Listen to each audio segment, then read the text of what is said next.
Shout out to all my people. Look, Myron, Fresh and Fit. Let me see. Yo, Myron, what you think today, man? What you take from today, bro?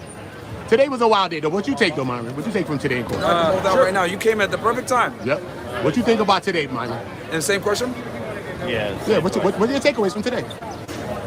Well, I mean, I think it's really important for people to realize that, like, you know, Diddy got an all-star team. He got 7 attorneys pretty much, you know, but the AUSA's office, obviously they got 6 AUSAs on this, which isn't common.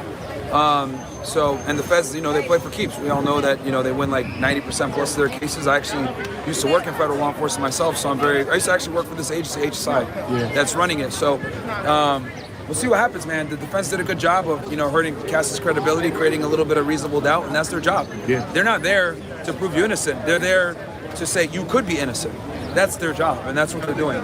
But then, you know, the prosecution, they did a really good job where they were objecting to everything that the defense was trying to, you know, question Cassie on, because that's their witness, so they got to protect her, so they would object on everything. And what ended up happening was, if you remember, they named a bunch of exhibits, the defense did, that they wanted to go over. And then, as they were getting ready to go through them, the government just started objecting. And then if they start objecting, and they can't put it into evidence, then they lose their track of mind. They're like, oh man, now I gotta get to the next thing. But the problem is that the next thing is contingent upon, like, for it to make sense, it's contingent upon the thing that came before it.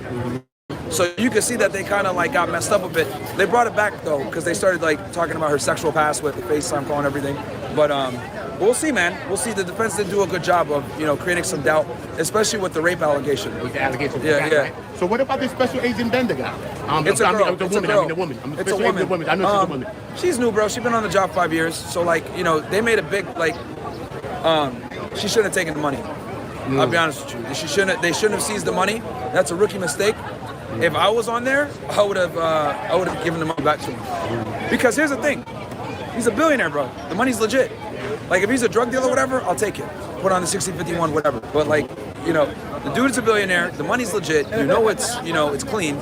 Like, at the end of the day, when this case is over, they're probably gonna have to give it back.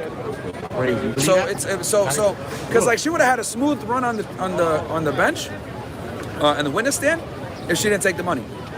That the defense like kind of put her in a weird position. Then the government had to come in and object. Well, what do you mean bulk cash smuggling? You open yourself up to liabilities you didn't need. Yeah. You know what I'm saying? So that's why, like, when it comes to cash and you're an agent, bro, if that shit is not coming from illicit sources, give that shit back to the defendant, bro. I never used to take money unless I knew they were a drug dealer or a trapper or some shit like that.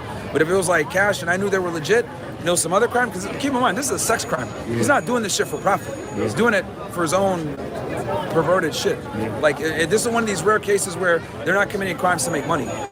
So if you could avoid money from your case, it helps you. So I would have given it back. Fuck that. Myron, so I anyway, appreciate you, no bro. worries, man. All week, Hopefully man. Appreciate you. Enjoy that. You already know they will. See you next week, bro. Have a good weekend, bro.